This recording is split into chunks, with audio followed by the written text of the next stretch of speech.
Prezados amiguitos, recentemente eu adquiri alguns quadrinhos, né, dessas promoções que a Panini anda fazendo aí de forma até constante, né?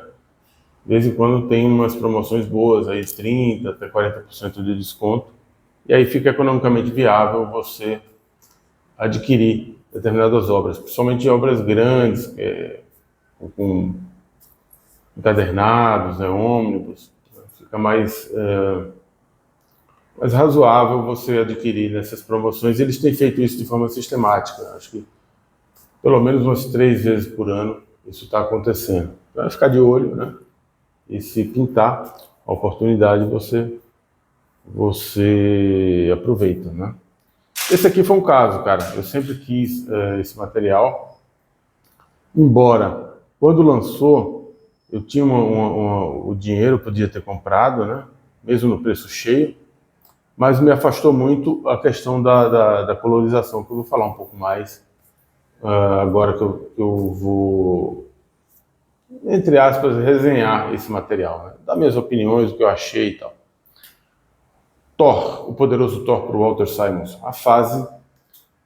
A melhor fase do personagem, junto com a fase inicial do Jack Kirby e do Stan Lee, né? Eu acho que está no mesmo nível, né? Aqui a gente tem a sobrecapa. Esse material ainda é da época que a Panini fazia os ônibus da Marvel sempre com a capa bem simples, né? Capa preta, só o título do logo, né, do personagem.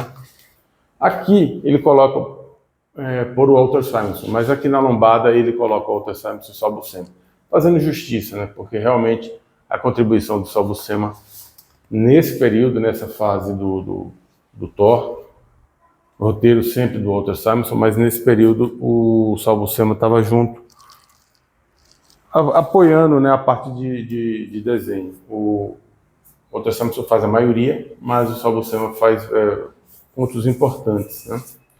Primeira coisa, cara, essa questão da cor a gente tem que discutir, porque realmente ficou muito, muito ruim, né? Chega a ser chocante. Olha só, esse material, o começo dele é de 83, tá? Vai de 83 até 87. E aí, curiosamente, tem um texto introdutório do próprio Walter Simonson, que ele fala aqui sobre deuses e seus escaldos, né? E aqui num pedacinho ele fala: eu não poderia ficar mais contente de ver essas histórias reimpressas como uma coleção, remasterizada e recolorizada. Espero que agrade aqueles leitores que já estão familiarizados com elas e talvez achem uma nova audiência, né? Um quarto de século depois de terem sido contados pela primeira vez. Aí que eu saquei, falei, putz, depois eu vi aqui que o Walter Simonson, Nova York, em janeiro de 2011, né? Então, quer dizer, esse material, esse ônibus, ele está trazendo um compilado de coisas que já foram lançadas em 2011 no mercado americano. Então, provavelmente, sei lá, era uma coleção, né? Sei lá, de 3 ou 4 tomos, né? Ou talvez já tinha esse conceito lá de ônibus nessa época, não sei.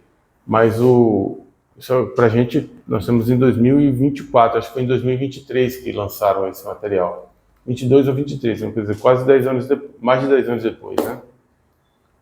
Então, aí não é um quarto de século, é quase mais de 30 anos, 83, 2023, né?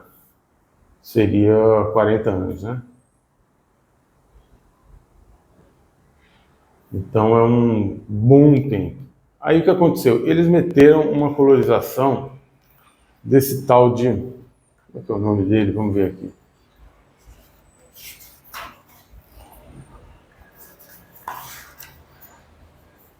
Vou pegar aqui a página inicial para a gente ter uma ideia, né? Remasterização das cores de Steve Oliff e Oli Optics 2.0. Esse cara, ele era não sei se de todo o começo, mas ele era aquele tipo de precursor, né, da colorização do computador. Ele fez o Eu lembro claramente que ele fez algumas coisas para o Spawn, né? Foi aquele choque, né, quando chegou o quadrinho do Spawn, final dos anos 90, né? Final não, né? Do meio para o fim dos anos 90. Foi um grande choque, porque aquilo era muito diferente do que a gente estava vendo até então, em termos de colorização.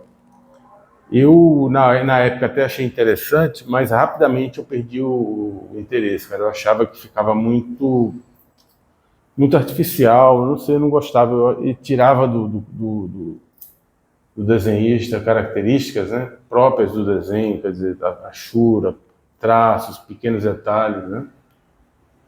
E aí eu lembro desse Steve Olive fazer aquela capa clássica do Spawn com o personagem do Dave Sim, o Cerebros,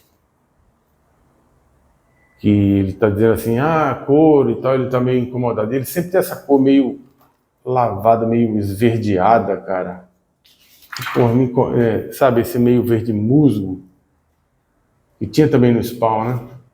Que me incomoda profundamente, cara. Profundamente. Então, na hora que você lê assim, é meio chocante, sabe? Porque eu ainda lembro, apesar de tanto tempo passado, eu ainda lembro ainda lembro o material original. E fica muito artificial aqui, na minha humilde opinião. Até porque, você pega, por exemplo, o John Romita Jr., ele mudou muito o traço dele. Em parte, talvez, porque para ficar mais rápido, para ficar mais simples de fazer, menos desgastante, mas em parte também para poder entrar cor, essa colorização nova. Né? Então, você pega o trabalho do John Romita Jr. do começo, dos anos 90 e final dos anos 80, é muito melhor do que o trabalho que ele faz hoje, na minha humilde opinião. Tinha muito mais personalidade. E o traço do Walter Simons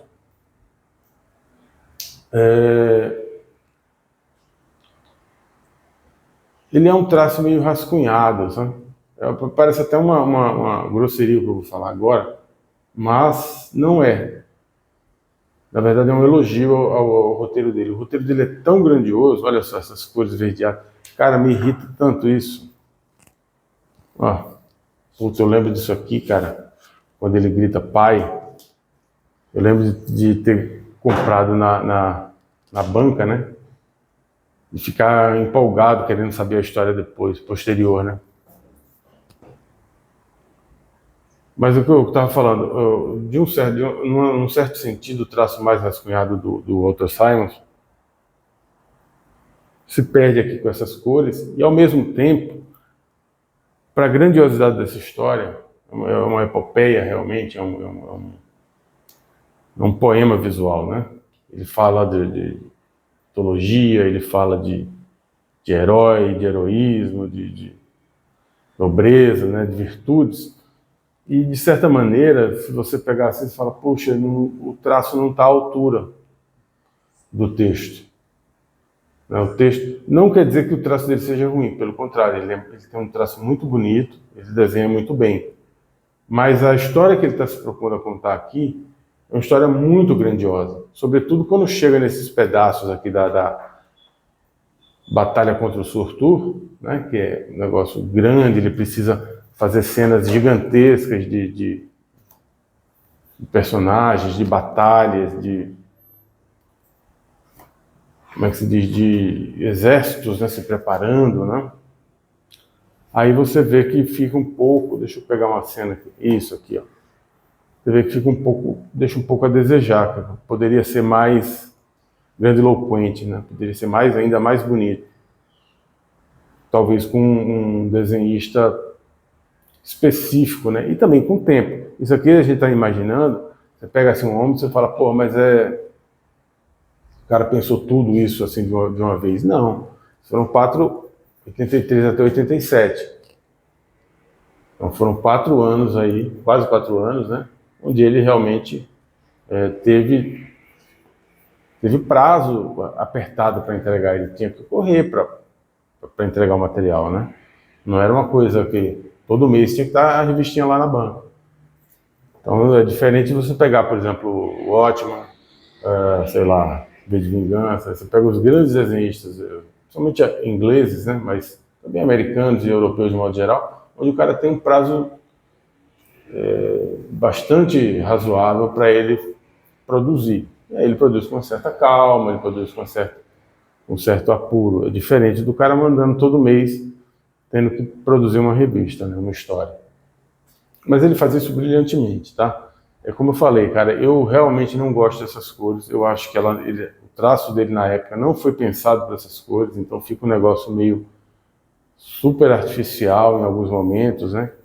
Ele tem uma coisa de ficar dando umas esverdeadas um verde musgo assim que me irrita. Ele, eu digo, é o Steve Oliff, né? Pelo menos aqui, ó, eles tiveram um certo cuidado de colocar quem fez a cor original, porque eles mexeram tanto na cor, né? Então eles colocam lá, por exemplo, cores Christie Schilling, com remasterização do Steve Oliff, né? Então, um certo cuidado, né? Um certo respeito. Eu teria deixado do jeito que estava, né? Mas era 2011 também, ainda estava muito influente aquele quadrinho que eu chamo de colorização Image, né, da Image Comics. Ainda estava muito forte. Mas voltando ao material, ele é brilhante, cara. Por quê? Nós estamos falando de um negócio de 40 anos atrás, cara. Não tinha essa cultura que a gente vê hoje tão intensa sobre a cultura escandinava, sobre a cultura nórdica, sobre a mitologia nórdica. A gente sabia muito pouco. Assim, a gente que eu digo é o povão, né? As pessoas que consumiam quadrinho e cultura pop não estavam tão habituadas, né? Era mais, quando se falava mitologia, a gente já imaginava mitologia grega. Tinha uma coisa ou outra de mitologia celta e nórdica, mas era muito menor do que é hoje. Hoje realmente é uma tendência, né? As pessoas gostam de todo o heroísmo, a nobreza e as referências visuais que trazem da cultura escandinava, da cultura nórdica e da mitologia nórdica. Eu acho que a contribuição do Thor que eu digo é o Thor da Marvel, né? E do Walter Simonson para essa atual situação foi fundamental. Foi fundamental. O Thor estando lá nas revistinhas e ele tratando dessa maneira, né? Buscando elementos, aprendendo, lendo sobre cultura viking, cultura nórdica, né? Ajudou um pouco a despertar esse interesse, né? Hoje os vikings eles são uma parte fundamental da cultura pop, da pop culture, né? Cultura popular. Mas há 40 anos não era tanto, cara. Não era tanto, não, era bem menos, né? E aí ele realmente ele mistura muito bem, ele pega elementos da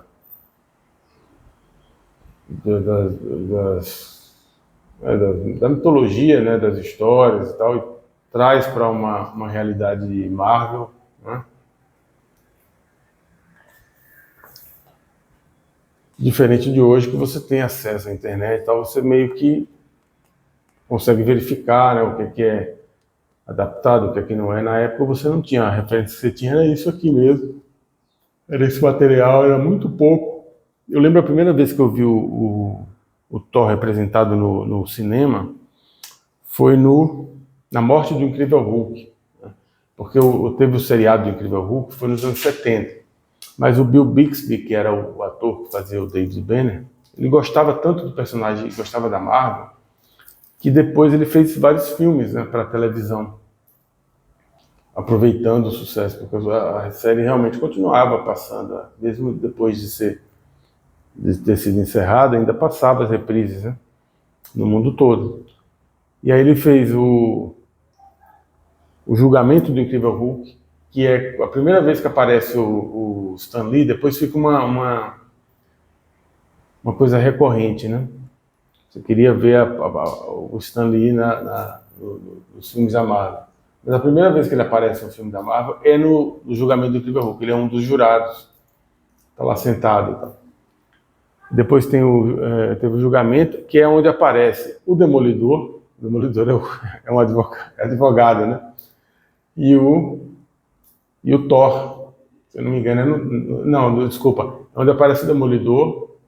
E A Morte do Incrível Hulk é onde aparece o Thor. É um Thor completamente diferente, é um Thor mais próximo a um Thor viking, né? Vamos dizer assim. Mas ele está lá representado. Ele tinha esse cuidado, né? O Bill Bixby tinha esse cuidado de realmente incorporar naquela história dele, naquele seriado, que era bem diferente mesmo do que é o Hulk, né? O Hulk fala, o Hulk sempre falou nos quadrinhos. No seriado, não. Mas mesmo assim ele tinha esse cuidado de trazer o universo Marvel de alguma maneira, né? Então, é um quadrinho, um ônibus longo, mas, poxa, eu li rapidinho, cara. Li muito rápido. Gostei demais de ler. Grande parte disso aqui eu já tinha lido, né? Mas o que acontecia nessa época? Eu acho que aconteceu com quase todo mundo da minha geração. A gente não era como é hoje, que você tem um monte de referência, tem um monte de possibilidade de comprar gibi. Mesmo o gibi estando muito mais caro do que já foi, essa história de que gibi era troco de pão, isso é mentira, tá? Isso nunca existiu. Pelo menos desde que eu lia gibi, nunca existiu. Gibi era bem mais barato, era bem mais acessível, claro, mas não era troco de pão. Você tinha que juntar um dinheirinho, juntar vários trocos de pão, lanche, seu pai desse lanche para você, quem tinha mesada, eu não tinha mesada, ia juntando e aí conseguia comprar, mas esse negócio de ser uma coisa super barata também não era assim. Ainda mais que você tinha várias revistinhas que você queria ter, né? Então nessa época, nesse período, eu comecei a me interessar por quadrinhos de super-herói com o advento da Guerras Secretas, né? Porque aí teve brinquedo e tal, já estava numa idade que eu ia para a escola sozinho, tal, então eu ainda já tinha um dinheirinho, minha mãe me dava dinheiro de lanche, então eu conseguia ter uma certa autonomia para ir na banca, né? Diferente de quando você é muito garoto e você só vai na banca no final de semana, quando teu pai te leva, né? Ou se ele traz o gibi para casa, também não era uma cultura dele, na minha família, talvez em outras famílias tivesse essa cultura, né? Mas não era o meu caso. Então, assim, você juntava um dinheirinho para você comprar o gibi. Então, tem muita coisa que eu não tinha, né, cara? Que tinha lacunas, muitos meses que faltava. É diferente de hoje, que o cara vai mesmo, a pessoa já é uma faixa etária mais velha, ele vai, quando lança, ele vai lá e compra. Então, ele tem acesso também a comprar pela internet, coisa e tal. Essa fase aqui, que o Thor vira um sapo, depois virou uma espécie de memória afetiva das pessoas, né? Na época eu detestei. Tá? Eu lembro que eu li e falei, puta, que bosta é essa? Depois eu achei legal o desenho quando ele fica um sapo grande, não com um Thor, mas ele fica tão pouco tempo. Agora, como sapinho, chegou a ter uma história quase toda, cara, que era o Thor um sapo com outros sapos, vivendo uma vida de sapo. Depois eu li aqui que a referência do Walter Simons foi o Karl Barks, né, o criador do todo o universo do Pato Donald, né? Ele queria fazer uma história de animais e tal. E ele realmente consegue, ele já devia estar muito, olha, já é uma quantidade imensa de material, né? E ele já tinha passado pela Guerra do Surtur, né? Já tinha passado por um monte de coisas interessantes, pelo Malekith também. Então ele já estava grandão, né? A ponto de chegar e falar, cara, eu vou fazer uma revista e vai ser quase toda ela o Thor como um sapo. Acho que quase toda não, acho que a edição inteira, cara, tem uma batalha entre sapos e ratos, e ele mete lá o Thor como sapo e vamos que vamos, cara. Fica praticamente, quando aparece o Thor aqui, não é o Thor, é um pessoa se fazendo passar por ele. A história mesmo, o verdadeiro Thor está todo como um sapo. Né? Então ele já estava grande o suficiente para isso, né? Fiz acho que um arquinho aí de 3 edições. Né? Aí quando vem o Thor sapo desse jeito eu achei legal. Mas a história, o outro eu achava meio monótono. Aí quando ele vem o Thor sapão assim, ele fica pouco tempo. Se ele tivesse ficado as 3 edições, eu teria adorado também. Mas ficou na memória, né? Ficou na memória afetiva das pessoas essa passagem, que é uma passagem, menor, minúscula, perto de tudo que ele trabalhou aqui. Coisas realmente fantásticas, né? E é interessante você ver, cara, como ele resgatava as coisas, né? Como ele conseguia pegar uma coisa de 4 anos, em 4 anos ele conseguia pegar e resgatar o material. Esse daqui foi demais, cara, quando chegou esse personagem aqui. Porque já era também, foi um resgate também, era um capanga lá desse Malekith que ele retransforma, retrabalha nesse monstrão aí. Cara, que aventura boa. Essa parte do Balder o Bravo, né? Que eu acho que foi a...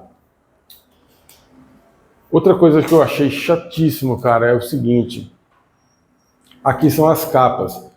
Eles tiveram a audácia de retrabalhar as capas também. Então, se você pega, por exemplo, lá atrás, aparece, acho que as capas originais, é isso?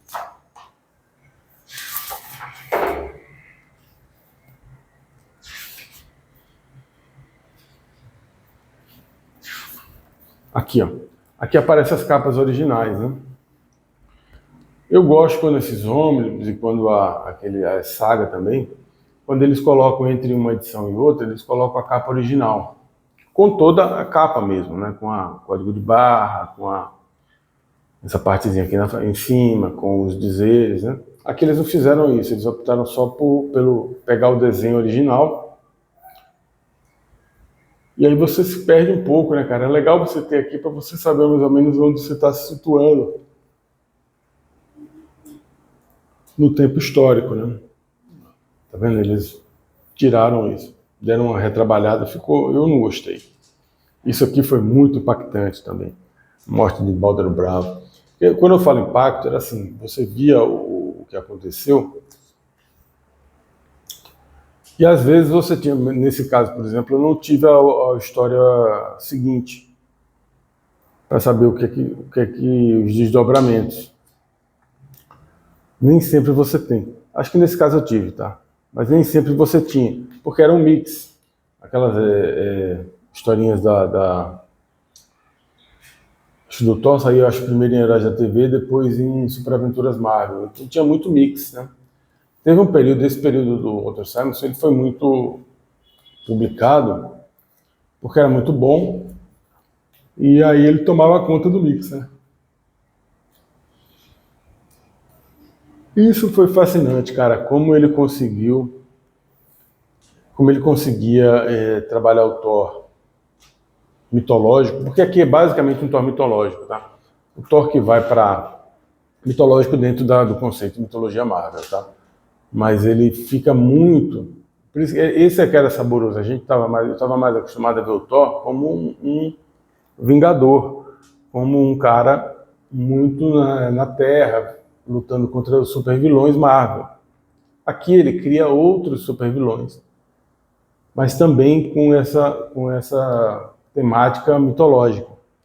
Então ele dá uma grandeza para o Thor, que o Thor até então, pelo menos para mim, ele não tinha. Né? Fica um pouco de ficção científica, porque ele pega toda essa fase do Bill Raio Beta está aqui também. Tá? Então primeiro ele o começo da fase do Walter Simonson é com o Bill Raio Beta, né? Depois vem a saga de Surtur, que ele melhora ainda mais a situação. Mas é tudo muito mitológico, é tudo sempre o Thor com um relacionamento do Thor e Asgard, Thor e a Terra, como é que ele consegue equilibrar as coisas, né? E esse é o sabor do negócio. Mesmo quando ele está na Terra, muitas vezes ele cria seus vilões ou recicla vilões antigos para dar um sabor novo, para não ficar um negócio meio monótono, né? Meio, sabe, fazer por fazer. Por exemplo, esse personagem aqui, esse Pai Justiça, eu só vi com o Thor, eu não me lembro de com outro personagem, não sei se foi criado pelo Walter Simonson para essa aventura. Mas eu achei fascinante como ele conseguia mesclar, né? Por exemplo, essa aqui é uma trama totalmente urbana, né? Sobre um assassino serial que tem uma espécie de invasor de corpo dentro dele, que faz ele matar e tal. E aí ele linka com a Jane Foster, quer dizer, um link bem do passado. A Jane Foster não aparece em nenhum momento nesse encadernado aqui, exceto nessa aventura. É assim, bem de passagem, né? A Jane Foster foi uma coisa importantíssima para o Thor, né? Então isso eu achava fascinante, cara. Aí mais pra frente todo mundo sabe que o Walter Simonson ele é casado até hoje com a Louise Simonson. Também é outra coisa fascinante desse homem. Ele coloca o Thor junto com os mutantes, né? Porque nesse mesmo período estava acontecendo um massacre de mutantes. E a Louise Simonson trabalhava com equipes mutantes nesse período e estava tudo inserido lá. E aí acaba que o Thor participa, né? Talvez até por sugestão da própria Louise, né? Fica mais fácil e tal. Ele tem um papel meio que relevante no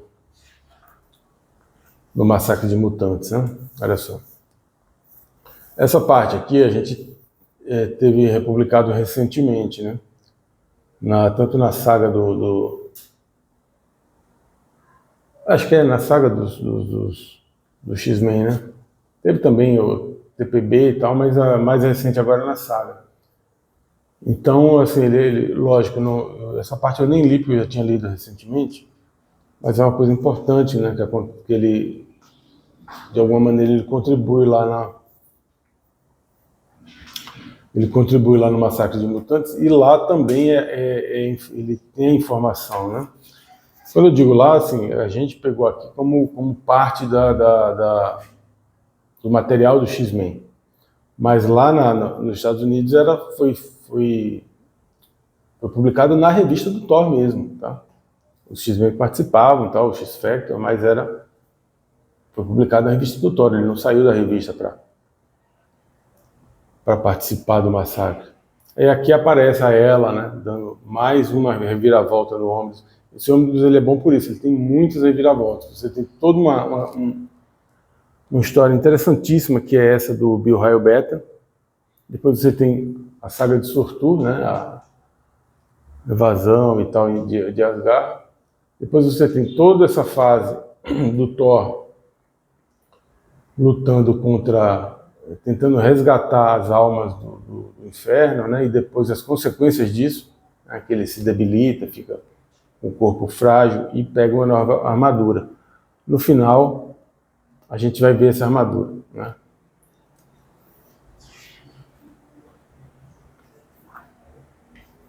E aí todo o trabalho dele está meio debilitado e tal. Essa parte é bem interessante, mas aí é um Thor mais, vamos dizer, mais comum para mim, que é o Thor mais próximo da Terra, né?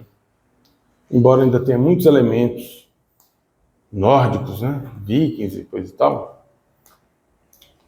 já é um pouco diferente, né? Essa é a armadura nova do Thor. Lembro quando isso aqui surgiu, cara? Que alegria que foi. Porque não tinha esse monte de filme, desenho, coisa e tal. E também os personagens não mudavam tanto de uniforme, né? Você tinha lá o Capitão América sempre com o mesmo uniforme. O Homem de Ferro, para trocar a armadura, demorava um tempo considerável. O Homem-Aranha, já nessa época, já estava com o uniforme negro, né? Mas também ficou a vida inteira com o uniforme tradicional. E o Thor não mudava, o Thor era aquele Thor de sempre. Então ele com esse novo uniforme, e a justificativa dada para a mudança de uniforme, eu achei fascinante, cara. Como eu falei, esse cuidado desse resgate eterno do Walter Simonson, pensando sempre no universo Marvel e na mitologia nórdica inserida nesse universo Marvel, sempre me fascinou quando eu li a primeira vez. E aqui isso fica muito claro, com esse Fin Fang Foom, que é um personagem, acho que é do Stan Lee mesmo, E aí ele faz um link. Eu acho que foi ele que inventou isso. Não tenho certeza, mas acredito que foi ele que inventou isso. Que o Fin Fang Foom, na verdade, é uma identidade secreta de um personagem, de um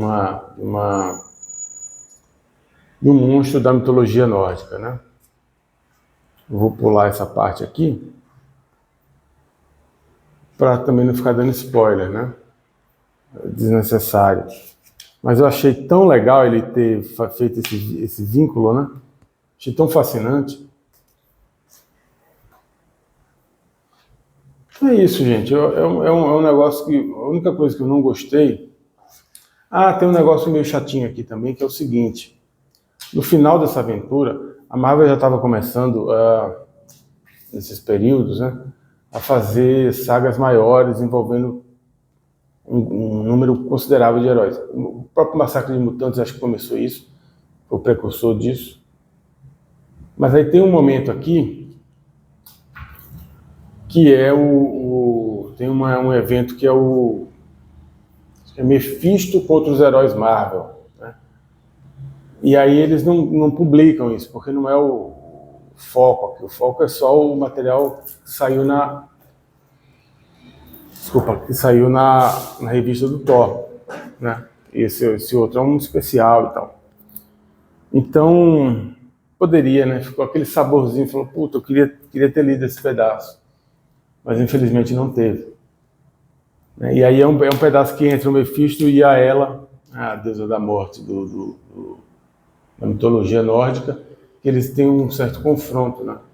Então poderia não, pode ser que publiquem, quem sabe, né? Mas é isso, cara, vai de 83 até 87, quer dizer, um período considerável, né? Porque a gente que lê quadrinho mais velho, a gente não tem essa noção, né? Mas acontece muito de o leitor de quadrinho tradicionalmente ter ciclos, né? Um leitor médio, vamos dizer, de quadrinho, ele é garoto, ele é jovem, e aí ele começa a buscar ali, aprendendo a ler e tal, ele começa a ler quadrinho infantil, quadrinho de super-herói e tal, gosta, mas com, sei lá, 15, 16, 17 anos, ele já vai buscando outro caminho e vai deixando de ler quadrinho. Isso é muito comum. Então o cara fica, na verdade, 4, 5 anos como um leitor de quadrinho, um ávido leitor de quadrinho. A maioria para nesse período e vai buscar outra coisa e fica só com aquilo na memória. Às vezes fica mais velho, quer o material de novo, compra e tal. Mas muita gente não, outros não, como eu, como muitos, né? A gente deve ter uma porção considerável que continua lendo para sempre, né? No meu caso, eu fico meio que relendo, né? Porque eu não leio nada novo, nem sei o que está se passando na vida do Thor atualmente. Mas deve ter sido mais ou menos esse período da minha vida aí, 4, 5 anos, em que eu li bastante coisa de super-herói. E depois, com 16, 17, você vai ter que buscar seu caminho, né, cara?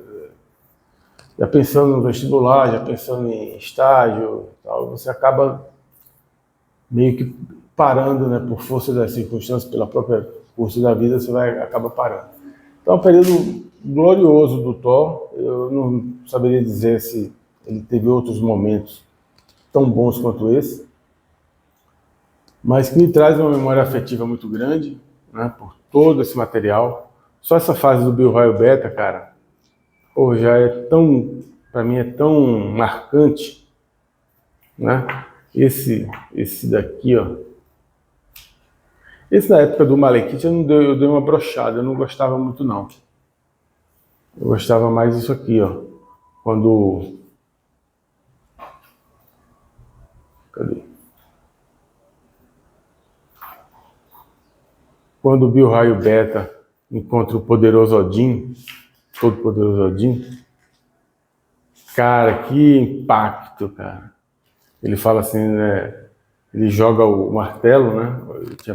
Pega o martelo do Thor, meio que na trapaça. Aí ele joga pro Odin, e aí ele fala assim, não atacarás o teu criador, nem retornarás ao teu falso mestre. Puta, isso foi um impacto ler isso quando criança, né? Aí depois ele volta pra Terra para pegar o Thor verdadeiro, porque ele pega o Thor Raio Beta achando que tem uma ameaça em Asgard, ele pega o Thor Raio Beta achando que é o Thor. Né? Quando o cara chega lá, Cadê meu filho, né? E também, quando pintou o Nick Fury, né, no gibi, eu achei interessante, achava diferente, né? Mas é isso aí, cara. Super válido, por um preço razoável, né? Você tem que esperar uma dessas promoções aí. Vale a pena pegar, vale muito a pena pegar. Mesmo com com essa colorização aí desse Steve Olive, que eu abomino, cara, eu detesto. Eu acho um absurdo fazer isso. E desrespeitoso. Ainda mais se você pega o quadrinho atual e o cara coloca essas cores, eu já não gosto. Você fazer isso com o quadrinho do passado, né, porra, aí é desrespeitoso, cara. É quase grosseiro isso. Né? Apesar que o próprio Walter Simonson aparentemente gostou, né? Abraços.